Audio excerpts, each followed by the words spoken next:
Nipah മരണം സങ്കടകരമായ വാർത്തയെന്ന് പ്രതിപക്ഷ നേതാവ് വി.ഡി. സതീശൻ. ഇത്തരം രോഗങ്ങൾ സമൂഹത്തിൽ നിന്നും മാറിയിട്ടില്ല.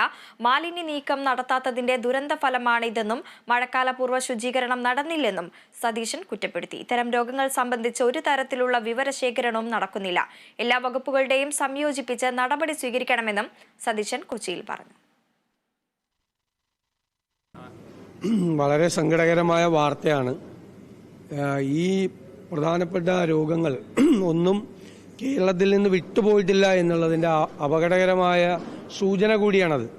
മാലിന്യ നീക്കം പരാജയപ്പെട്ടതാണ്. മാലിന്യ നീക്കം മഴക്കാല പൂർവ്വ ശുചീകരണം നടത്താത്തതിൻ്റെ ഗതികേടാണിപ്പോൾ യഥാർത്ഥത്തിൽ കേരളത്തിൽ അനുഭവിക്കുന്നത്. ഇപ്പം നാളെ ഒരു പകർച്ചവ്യാധിയും ഒരു മാരകമായ രോഗം നേരത്തെ ഒരു മഹാമാരി വന്നതുപോലെ വന്നാൽ അതിനെ ഫേസ് ചെയ്യേണ്ടത് ഇതുവരെ ചെയ്ത കാര്യങ്ങളുടെ ഡാറ്റ കളക്ട് ചെയ്ത് ആ ഡാറ്റ അനലൈസ് ചെയ്തിട്ട് അതിൽ നിന്ന് കിട്ടുന്ന അനുഭവത്തിന്റെ വെളിച്ചത്തിലാണ് പുതിയൊരു രോഗത്തെ നമ്മൾ നേരിടേണ്ടത്. എല്ലാവരും സഹകരിക്കണം.